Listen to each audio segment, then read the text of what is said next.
Hi, I'm Eddison, the current IJM UK teen, and today I'll be telling you the truth about this beauty queen. Welcome to Pageant Land, the UK's premier podcast for all things pageantry, with your host Jessica Barkley. Here you'll find guest experts, past, present and future queens, plus my own personal insights into what it's like to follow your pageantry dreams. So whether you're hitting the stage for the first time, looking to up your game, or even after some inspiration to follow your own dreams, I hope you will find something here for you. I'll ask the questions you're too embarrassed to and get real about the highs and lows of pageantry. If you enjoy this episode, please give us a share on social and pop me a review on iTunes. Now strap on those heels and let's get into it because we have a lot to cover. Hello, and thank you for joining me on Hi. a beautiful sunny day. Thank you for having me. We've definitely got to find the lockdown silver linings, and the fact that how wonderful this weather's been. So nice. I hate exercising outside. I like an air conditioning. But if you're going to have to exercise outside, it might as well be beautiful like it is today. Exactly. At least it's not exercising outside in the rain. Problem is, by the time these episodes go out, the weather will have turned and we'll be... And it'll be raining again. I'm doing a 5k every day through lockdown challenge. Oh my gosh. I'm on 30, I want to say 30, day 36, something like that. Oh my gosh. It started that's not right, because it started on a Sunday, which means it's got to be a denomination of 7. It's more than 35. But I can't, no, 30, it must be day 35 if it's 7, or day 36. Yeah, then. This must have been the 36th run today. Yeah, that today must be. We're recording on a Sunday, yeah. So yeah, that would meant yesterday was the denomination. I don't know if denomination's the right word, but everyone, I'm gonna say that. Say words with confidence. Everyone just thinks it's the right word. Everybody thinks it's the right word, yeah. Must be the right word. Just go with it. Or you add ness on the end of a word, and that totally makes it a new word. So awesomeness is a word. Awesomeness. Clearly a word. So question number 1, how long have you been competing in pageants? Right, so I was working this out last night, and I think it's 4 years. I entered the year before I competed, if that makes sense. So I've been competing for 4 years, but I entered 5 years ago, my first pageant. Yeah. No, I'm always like that. Oh, when did I? Because I started stuff, although I wasn't doing very much for my first pageant. We all know that by now. Neither was I. It was disastrous in so many good ways. But yeah, I entered 2014, and so my run-up was 2014, and my first pageant was the beginning of February. Yeah, exactly. 15. So you can sort of gain yourself an extra year and make yourself feel a bit more like an OG then. I know, we're OGs. We'll take it. What's your favourite part of competing? I think that my favourite part of competing would definitely be the friendships. And I know everybody says this and it sounds really cliche, but when you're at pageants, when you're not because when I handed over, so I handed over for Team GB on the Sunday night, and then the Tuesday night, I didn't have a title anymore.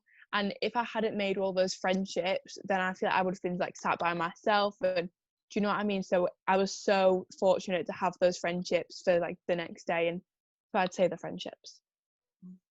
It's one of the reasons people are you're going to let your kid do pageants? And I'm like, no, I actively want her to do pageants. Yeah, she doesn't have a choice. She is doing pageants. I mean, at this point, I now don't have a choice because she's so hooked and absolutely loves it. She's doing one in August, well, hopefully, but it's not actually, her age group doesn't go on stage anyway.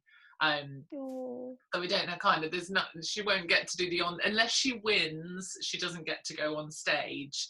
But she's still in it, at least. She was meant to be doing it in April. Yesterday. I think it was yesterday, or it might have been the 18th actually, that she was meant to be doing a charity one down in Poole, but obviously it's not been on because of what's going on. Yeah. But yeah, she's so ready. She wants the big ball gown, so I've said that's so cute. We'll get her a big ball gown. She was meant to get one for her birthday, but with lockdown, I couldn't get the fabric and get it ordered. So she's gonna have. She said, "I'll have it for Christmas, Mummy." Just have it for Christmas. Yeah, she said, very understanding toddler. Yeah, she's a crazy kid. How would you describe your on-stage style? Oh, very fun, but very myself. So some people I see, they have like, you know, like when you're backstage and you're waiting, and then they go on stage and it just looks so false. Do you know what I mean? Yeah. And I think I'm just very real, and like at my TGB, like I was like laughing on stage and I couldn't help it, but I was like, this is so cool, like this is so amazing, and you can hear everyone cheering for you, and it's just such a nice atmosphere. Oh, I pulled all the gummy smiles on Stage Galaxy when I got the photos back, like. But that's me. I'm such like a big, exactly. That's my smile. Because it's so exciting as well, and you're like, oh my god. Doesn't make a good photo, but I was having fun. So never mind. How would you describe how you dress, your personal style, when you're not competing in pageants? I'd say casual, but it's not very casual. So you know, like how sometimes you like arrive to a pageant sometimes, like if you're competing and you're arriving like at the pageant, so like blazers, jeans, that kind of style. Yeah, I love a good blazer. I love a blazer. You know what, the other day finding a blazer that fits is like tricky. Yeah, that's true. I find River Island so good for blazers. I have like a sequin blazer. Oh, I love it. I see there's some really cool hacks on YouTube about how to like pull things in at the back as well though. So if you're like me, if you've got like broad shoulders but you want it to taper more at the waist, and like really clever things for doing that, and like how to get your tops in properly, and that. A lot of them involve those little, you know, the very thin plastic hairbands. Really? Stylists use to do things. Yeah. Like, using those to like tuck stuff up with your tops and as extra things around your belt. You know, when you put a belt on. And I know what you mean. Yeah, putting another one of those around it. And then like, that's a good idea. On Amazon, you get like this massive bag of these little, I love those little thingies. They're the only ones that fit in Felicity's hair at the moment. So I need a bag. Bless her. That's 3 strands of hair. What's your morning routine like normally? So obviously life's a bit weird at the moment, but in the normal situation, what's your morning routine like? Okay, so normal situation, I'm at college 5 days a week. So I go to a sixth form, and it's the sixth form that I went to high school at. So I decided to stay on. And my mum says that I'm really obsessed with school, but I don't think I am, but I do love school. I like getting up and just going. So I'll wake up. I wake up 15 minutes before I'm supposed to, so I can just like lie in bed and just, you know, check my Instagram and things like that. And I know it's bad, I shouldn't do that first thing in the morning, but I do. And just like check that, go through all that. I'll check my timetable for the day, and then I'll get my books ready for school. And then mum will make us breakfast usually, which is really nice to go down to breakfast. So she'll make us breakfast, and then we'll have that. And we live really close to school, so all my friends have to set off at like 7 o'clock, but I get to leave at 8. So that's really good. So then we go to school. It's funny because like living in London, I'm so used to having everything like on my doorstep. The idea of having to travel like a long distance to get to anything, apart from a pageant, because we'll have to travel. Just feels like crazy. But with sort of considering moving further out, and suddenly I'm like, oh well, how close to a school do we need to be? Because in London literally I could throw a stone and hit about 8 schools. Really? Like we went round like our shortlist, and we've got her a place at the one we want, and now we kind of that's really good over again. But it's the idea of having to travel so far, whereas I think my secondary school was like 45 minutes. So at my old house, I moved to this school in year 5, so then I could get in for the senior school. So I moved in year 5 and we had to travel like 40 minutes. And then when I got into like year 9, my mum was like, no, we're moving now. Yeah. She's like 45 minutes there and back twice a day. I just don't love it. It's not fun. No. Yeah, no, it's frustrating because we got an electric bike with like a big box on the front that can take 4 kids, like good sized children in it, not just tinies in it. So I'm thinking like Felicity, a friend, and school bags, so that I could cycle her to school through the park and everything. And now we might not actually be here. So I just go on the bike wherever we go. It needs to be bikeable. I want to be able to bike. You want to be able to bike about. Yeah, I want to be able to bike her school run, because so many parents I know say that's like the most stressful thing about being a parent is school run. I'm like, I refuse to have a stressful school run. Refusing. What do you like to do to stay healthy? So I go to the gym. I used to go with my mum like 3-4 times a week, but then she got pregnant and we used to love going spinning. And after a bit, she was like, I'm not feeling this spinning thing anymore. So then we stopped going, but we started going back to the gym and we just started getting back into it. And then we all got into lockdown. So my sister makes me do home workouts every single day, which isn't great, but she loves it. So we do that. And then my mum makes me drink celery juice. Like, oh, it's so disgusting. But I used to have really bad eczema on my hands and it literally cleared it all up. And it clears, if I have a spot or anything, it just clears it all up. So she bought a juicer and makes us have celery juice and black seed oil as well. Makes us have black seed oil every day. She loves a good vitamin.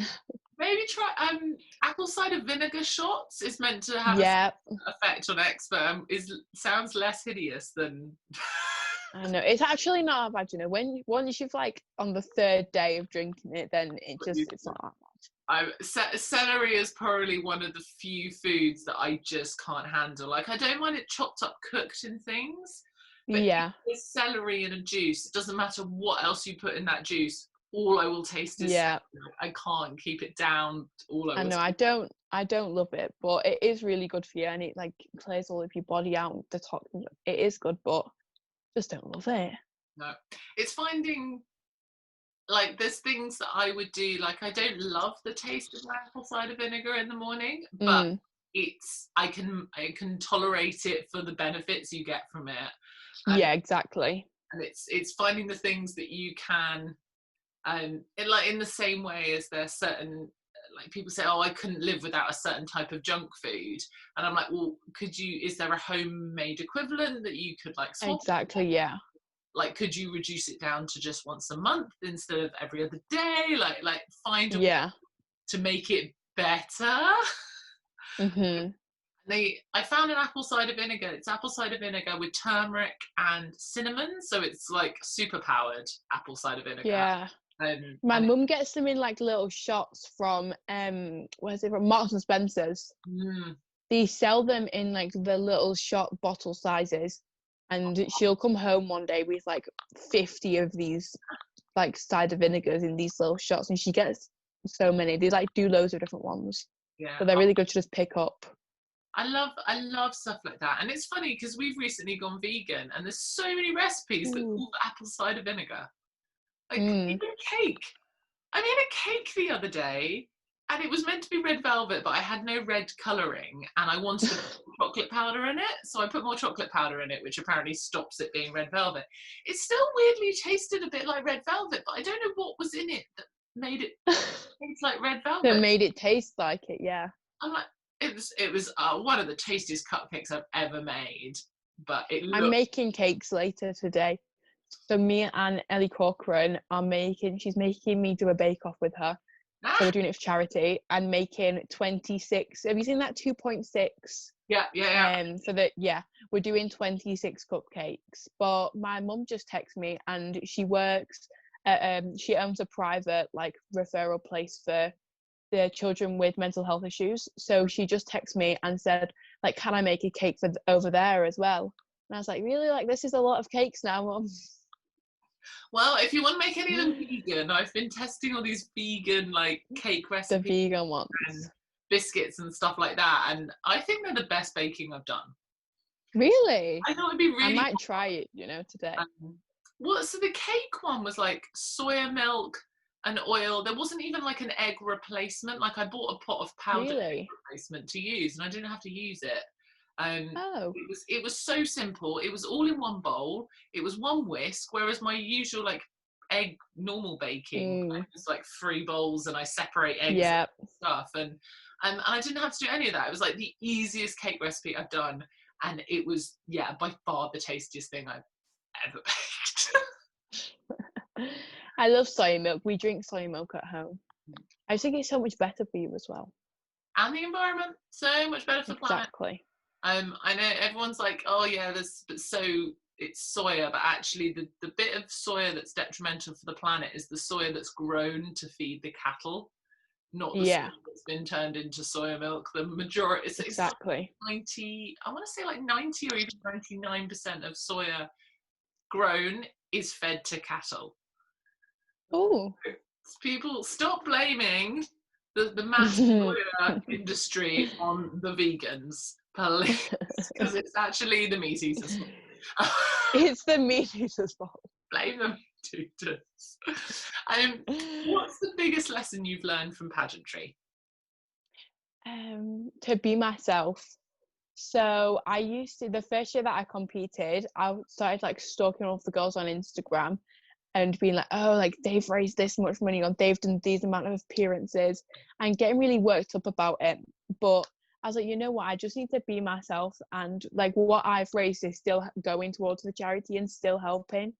And the appearances I've done, like they're really personal to me. They're not just like, your local, like, do you know what I mean? They're like really important appearances to me and to like my platform. So when I got to the pageant, I was like, you know what, I just need to like be myself, and I've got my own message that I'm here to spread, like all the other girls do, but like so do I. Yeah. So that was the most important lesson that I think I learned. I definitely want to see a sort of a change within the whole appearance side of things, and I think when you're younger, there's different things that can be counted as appearances, because there might be certain things that you can't do as a younger person, in the same way that there are certain appearances as an older person that is harder to get, or are harder that you kind of should be thinking a bit bigger as you age up. And more finding those ones that really do add value. And it's sort of something I've questioned and brought up with quite a few people, and particularly once you get into like the MS and the Misses, can we really call it an appearance as something that you would have done as a junior, as you get into ages? But I think if you really feel like it's adding value to what you're trying to do, is what I want to see more of. Exactly, like some of the appearances that I did were things like so the local charity one of the charities I work with is Darien House, and it's a children's hospice. So some of the appearances that I did were like really personal, really like close with them, so I'd go and volunteer there, but like I wouldn't class those as appearances. So then they had like Christmas markets, and I'd help out there, and I'd class that as an appearance. But going to volunteer, I wouldn't really class it as an appearance, because an appearance, you need like a picture. And I was like, do I really want to be taking a picture in like the children's hospice? Like that's not why I'm here. Yeah. I found that quite awkward with some appearances. Exactly. To do. I mean, the second or I'd get a picture like outside, like by the sign, not like in the building. Do you know what I mean? And then if you've got enough information to like back up what you've done for it to then count. Exactly. It's some of them it actually is a bit, even if you've worn your sash the whole time, still a bit awkward trying to get the picture that you need for your form. I always say your appearance should be something that you would want to do anyway to support. Exactly. And don't just be going to just get the numbers, like charity shop donations. Well, I donate whatever I don't need, unless it's something really expensive that I kind of financially need to sell myself. Exactly, yeah. I'm not going to put my stuff in the bin. I'm going to take it to a charity shop. It's just something you do. Exactly, that's just like something that happens. The only thing I'd get a picture with there was instead of taking it to the charity shop, there's a place it's like cash for clothes. Yeah. So I'd like take it there and then give that money to the charity. So sometimes I do that instead. Oh, awesome. What's the biggest goal you would like to achieve in your life? So it doesn't have to be pageant related, but the biggest goal you'd like to achieve. Because I'm only 17, I'm not really thinking about like when I'm like 30, 40, but at the moment I have a few goals, but one of them is my A-levels. I'm doing my A-levels at the moment, so I really want to do well in them. Then I'm not sure if I'm like when I'm going to uni, but so I always have the option to be able to go. Yeah. Because uni is so expensive and I do want to go, but I just need to make sure that I'm going for the right thing. You know, instead of like go, because I see so many people like going and then being like, no, I didn't like that, but still having to pay and then going back again. Yeah. So I just need to make sure I'm going for the right reasons. So my A-levels is one of them. And then I'm looking to travel next year, like but instead of doing like a full year away, because I'm quite a home bird, like going away for like a month and then coming home for a bit and then away. So just being able to travel is another goal. I just love to see so many places. It's like a common theme, isn't it, with pageant girls? Pageant girls love to travel. No. Do you not? Travel. It's got to be something. So if I leave my house for anything, obviously at the moment I just don't. But if I leave my house for anything that is more than going to school run, the church, or the gym, you should feel special because I don't like traveling. That's like my mum. She does not like that. I like she loves staying at home. Yeah, overnight stays. I like my creature comforts. It's like I'd much rather stay in a hotel than someone's house, because then at least I can lay my stuff out and have my stuff around me, and keep my like certain amount of my routine and things going. But yeah, I'm not a traveller. Not a natural traveller, which is so anti like majority of pageant girls. Yeah. They all want to like use pageants, help them see the world or something, and I'm like, I'm quite happy at home. Yeah, exactly. But I think like when you're older and it's your own house as well, like because I'm young, like living in my parents' house, when it's your own house, my mum always, this thing she always says, when we're looking at going on holidays, I say like, Mum, you always have such high standards of where you want to like stay on holiday. And she's like, yeah, but why would I leave and pay to go somewhere that isn't as nice as home? Yeah. And I'm like, well, fair enough. It's like I used to have run guest house. Well, I owned guest houses down in Cornwall, and I'd always say to the housekeeping team and stuff, and when I was cleaning, my standard was the person needed to feel like they were the first person to ever stay in that room. Yeah. And that was like, it's needed to feel like, because that's what I expect. I don't want to feel like I'm going into someone else's. Exactly, going into someone else's house. Yeah. Because otherwise I turn around and say I'm not paying, which is something I did recently, actually. I got the manager to come. I wouldn't even go to reception to complain. I was like, you need to see this to believe it. You're going to have to come to the room, because otherwise you're not going to be willing to accept when I say I'm not paying. Exactly, yeah. Fair enough. I kind of had in my head that I would pay something, and I knew my maximum, and I ended up under my maximum that I was willing to pay, so winning. It was appalling though. Never mind. What are the 3 words your friends and family would use to describe you? So super amazing. I'm joking. Bubbly. Thoughtful. Unorganised. And can just see my nana standing there now saying, you are so unorganised. But that's something you can learn, at least. Like, no, I am organised, but I'll make sure whatever needs doing, it will always be done, but it just won't be done like 4 weeks in advance. If the deadline's, it'll be done like a few days before the deadline. You're a sprinter, you're not a marathoner, not in the actual run. Exactly. Things like people are sprinters and tend to be a sprinter or a marathoner, and sometimes they'll depends on the thing that they're trying to do. Yeah, it does depend on the thing. If it's like packing for a pageant, then I'm definitely a sprinter, because otherwise I'll just forget things. I'll forget what I've packed. But with things like essays for school, that definitely takes me a lot longer. But I will start that sooner. And sometimes you can break it into, so you could like set yourself a deadline for writing your packing list that's like a month Exactly, before, yeah. but then the actual packing, because like we don't like having multiples of things, so we tend to, everything I need to take away with me, I will be using until up until like the moment I need to leave. Exactly, that's what I'm like. Yeah, exactly. So there is this benefit. I tend to lean more towards the sprinter, but I'm also a planner. So yeah, I'll plan, but then I'll actually do it like a day before. Yeah. Like I think that's the best of both worlds, in my opinion, because that's exactly the same as me. We'll take it. Well, where did I get to? What is your favourite post-pageant treat meal? Ooh.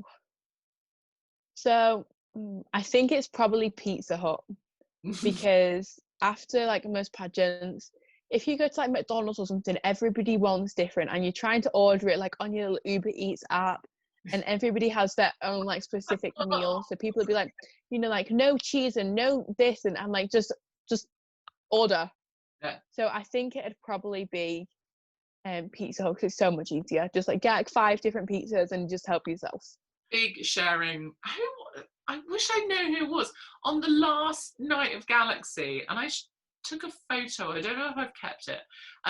But when you came into the bar, there was a table with sofas all around it, and no one was sat there. And it had like 2 ice buckets and 2 bottles of wine or 2 champagnes, the glasses, and like this pile of pizza boxes, like just ready. It was like just ready. It's just ready for whoever. I think wasn't that Danielle and Duncan and Patrick were there? Yeah, it was, because Duncan was sending me voice notes at like 4 o'clock in the morning, and my phone kept buzzing, and I was asleep because I had school at the last day of Galaxy. I had school the next day, so I had to be up at 7. There, and they weren't there then. I don't know. Maybe they went to get changed. No, because Patrick, other way around. Duncan lives nearby, and I think Patrick was staying with him. Yeah, he was. But they'd had long. I mean, Friday was the first day of competition, and they did my makeup at 5:20 a.m. So they were long days. I know. Finishing and doing a run. They were. So that's how I said, like, how are you even staying up? Because they were still there at 4 o'clock on the last day. It was. I was like, that's crazy. They were long. So I think Friday night I went to bed for 2 hours, but it was 2 hours of broken sleep. I then gave up, and I'd preempted and put my gym kit in the bathroom, because of course I'm trying to stay quiet because the toddler's asleep in our room. So I got into bed at 3, gave up at like 5, put my gym kit on, got my bags together, and went to go and sit in the bar thinking it'll be quiet and I'll do some work. And of course it was everyone getting ready for the next lot of competition. For the next competition day, yeah. So I got no work done and then went to the gym, but I was so at least like catch up on something, make most. But yeah, so I had 2 hours of broken sleep, and then I stayed up late on the Saturday night. So it wasn't because then it's competition again. Yeah, wasn't. That's why I think Galaxy is so intense. Like even if you're just going to watch, it is so intense with all of the like day, and it's getting ready every single day as well. Like and then it's late nights, and we drove home every night because I live about 40 minutes away from Galaxy. So we were getting home at like 1:30, 2 every night, and then I just have a lie-in. Yeah, I did not. I did the gym. Gym Thursday, didn't do it Friday. Did gym Saturday, did Sunday, did Monday, before heading back down. I have to keep. I don't like not training. I like training. Yeah, I know what you mean. I feel like I know I've put on a lot of weight since Galaxy. I'm still fit, but I've definitely gained weight. The eating has not stopped. Well, it will at some point, but not until after the toddler's birthday, because there will be so much cake. So much cake. I love cake. Oh, you know what my favorite cake is? Not even homemade cake. Those bake trays. Do you know which ones I mean? They're like the chocolate and oh, so good. Bethany Blissett got me one when I handed over. She asked me what I wanted, and I said the only thing I want is literally like a bake tray cake. And I remember sitting eating pizza, and everyone was like, "Oh, like, are you gonna share the bake tray?" And I literally just had a fork, and I was just like with the bake tray. No sharing. I was like, "You can have it when I'm done with it." If you could be remembered for just one thing as a title holder, what would you want it to be? Always trying to be positive and always seeing the positive on everything, and also not getting involved in drama, or like, you know, when you see those things on Facebook and people are arguing, just always being the one that doesn't get involved or doesn't like put my 2 pence in. I think that's what I'd want to be remembered for, just being like the positive winner. It's such a fine line between a good debate and drama. Yeah, and a drama, exactly. And a good debate, I'll put my comment in that, but if someone replies to it with like a negative comment to it, I'll just won't reply. Yeah. I was expecting, so I put a mildly controversial post up yesterday, and actually the majority of people agreed with it. Only one person was like, no, that's not how I would see it, which is fine. Like, I wanted to hear people's different sides. Yeah. And that was about your nipples showing. Like, should we be... Oh, I think I saw this one, yeah. Yeah, should we be worried about nipples showing? Now, like, on stage, fair enough, you've gone to the effort to look really good. Like, I'd always wear stickers then. But day to day, I'm like, do I really have to bother? It's hot. I don't want to put a bra on. Like, should that be something? And it's not that about people are bothered about. Yeah, it's not like wearing see-through fabric. It's just, why should it have to be completely smooth and not have a lump? Because there is a lump. We're women. Exactly, yeah. Men have nipples that show through. But in the same way, like, when a guy is suited and booted in a properly fitted shirt, his nipples wouldn't show through because his shirt fits him properly, and it wouldn't be suitable for that occasion for his nipples to show. And I suppose it's the same.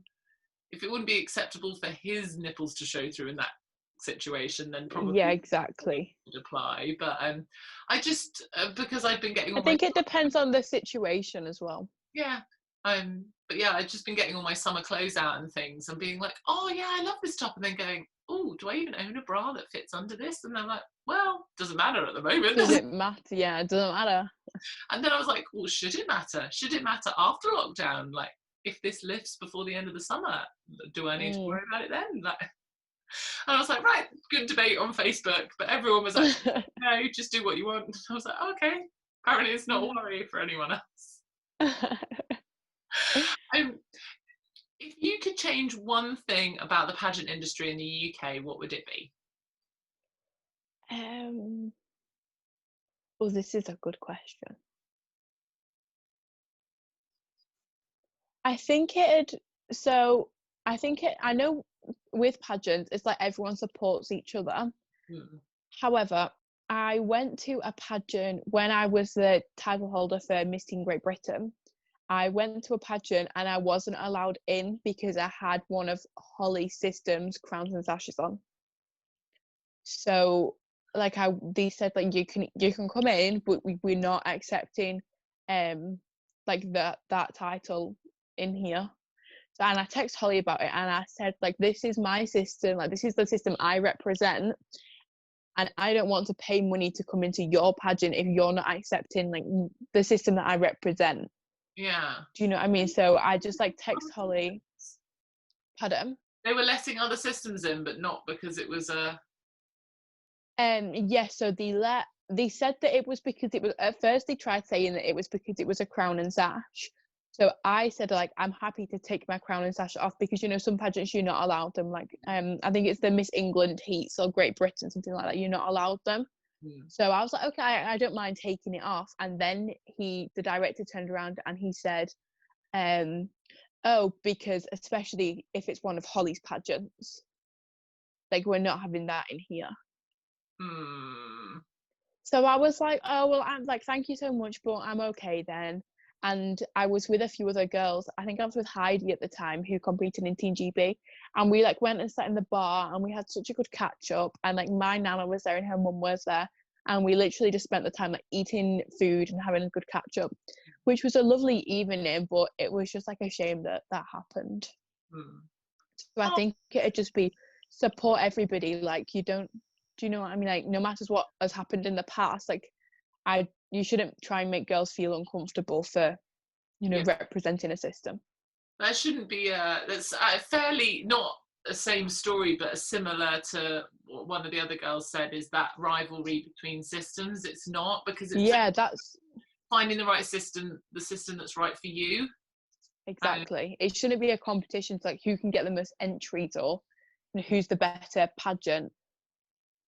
Because the funny thing is, some of the systems that are held in higher prestige, can't get that word out.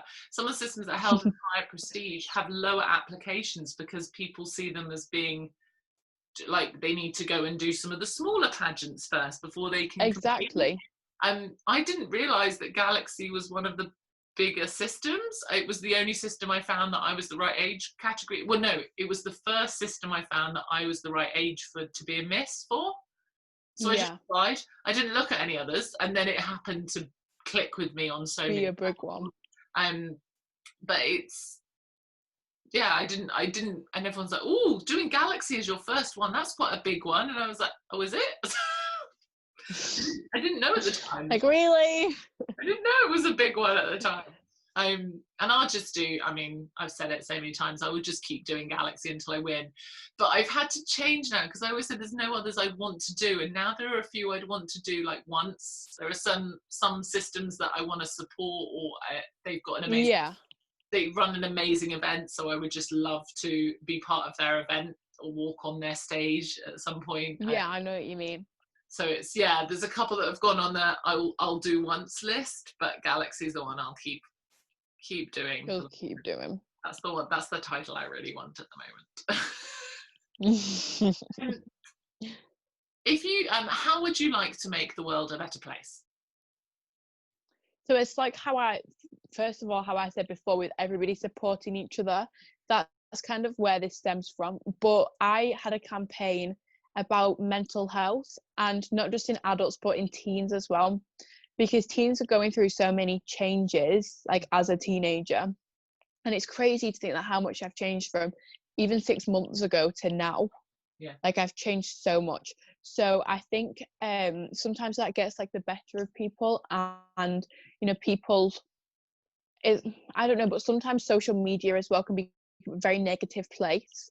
And there's such a stigma attached to like being a teenager and having social media, but then it can be such like a place for bullying, and like it's that where some of the roots come from with mental health issues. So my parents, like they have a business in children's mental health, and it's like the private healthcare sector.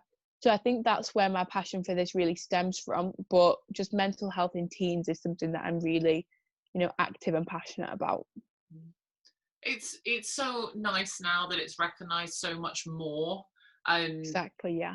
Poor mental health quite often translates into what's seen as bad behaviour in youngsters. Yeah, that's so true. Yeah, then you're just labelled as the bad kid, because that was my experience. I was just labelled as the bad kid or the difficult kid or the troubled kid, but actually I was really struggling with my mental health.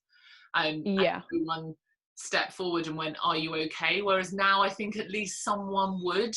It's the people. Exactly. Like even in schools now, they have like therapists that come into schools. Like I know our school has like a few therapists in there that can help like children, and I know there's a little bit of a waiting list, but it's never too long. And the schools will always like try and help now. Like my parents, their business, they go into schools and work with the school and the family and the pupil itself, and just, you know, like try and improve wherever they can. No, it's there's still so much work to do, but it's nice that there is work being done. Yeah, exactly. Like it's like the start now. At least we've got the ball rolling, and hopefully it'll just be a snowball effect and just continue to grow and improve. Definitely. And what are you most looking forward to about internationals? I'm finally getting there, I think. Whatever that. just knowing when we're going, because at the moment it is still going ahead as the 27th of June. But obviously with the whole pandemic going on, I don't know, like they haven't postponed it yet. Yeah. But I don't know what's happening with it really, and nobody really knows. The directors haven't decided yet, and it's because we're all from different countries as well. It's about getting like the rules like uplifted in every country for us all to be able to go. So it's just that at the moment. But I've met so many people like through the system already, so that's something that's really exciting. It's really tricky with the flights, because people are talking about like, oh, but you can still book holidays, and it's like, well, yes, because then they get your deposit, and then at least they've got some money coming in. Even if they have to give it back to you later, they've got a bit of cash flow going through, and exactly. Also they're not cancelling flights yet, and it's like, well, no, because insurance, there's a lot of insurance exactly on with international travel at the moment, which makes it really hard for pageants to make a decision and be like, well, exactly, if still booking flights, does that mean it's likely to go? Like we have no idea as a so world. we have to pay, I think it's the 4th of May is when, so my nana and my sister are coming to Texas, and it's like that's the deadline for them to pay for the full flight. So hopefully we'll know by then, because they're like 800, nearly £900 each. So hopefully we're going to know by then whether to just leave it as the deposit and Texas will be postponed, or whether we just go ahead and, you know, pay and hope for the best, really. Yeah. It's going to be an interesting few months to see when. It is. It's so hard to prepare as well with like some of my dresses, my fashion wear, like I can't wear that yet. It doesn't fit. It needs altering and taking it in. Yeah. So like even if we went, I couldn't go with my dresses. Do you know what I mean? And it's a dress that I don't really want to post to the seamstress, and we can't really get it there, and it's just things like that as well. Like at least if we knew, we could do like, okay, on the way to the supermarket, we'll just drop it at her door. Yeah. You know, just like something like that. But at the moment we don't really know what's going on. It's the big unknown is so much harder than if we knew, if they were like, right, we're going to be in lockdown to the end of November, make your plans. Like exactly, that would give you something to kind of work with. I mean, we'd like to be going and looking at different parts of the country if we're going to move and stuff like that, and it's just exactly, you kind of don't know when to plan. So hopefully we'll have some answers soon. Hopefully we'll have hit a peak and it'll start to really tail off, and they'll be able to get a bit of a better concept of it. But I guess the big problem is with America is we're relying on Trump, whether he's going to let people in or not. So we'll see. How can we find you online? So my social medias are Eddison.Holmes, and then I have an IJM one that when I hand over, that's like the IJM UK system, that's their account, so that'll be passed over to the next team UK. So that's just IJM UK team, and we all, the IJM winners, have those titles just with the junior princess or princess at the end of theirs. Yeah, that's how you can find all of us. That's amazing. Thank you so much for coming on. Thank you for having me. Yeah, I look forward to seeing how you get on in America when it happens. Thank you. I'm sure you have the most amazing time, and yeah, I'm sorry. I'm so excited. Got this unknown, but yes, it's going to be amazing. It will.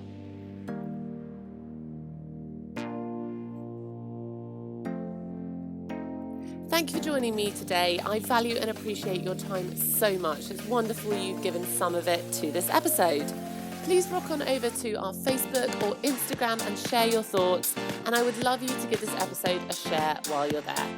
For any specific links, check the show notes or rock on over to our website, pageantlandpodcast.com, for more information about the podcast or how you can be a guest on a future episode.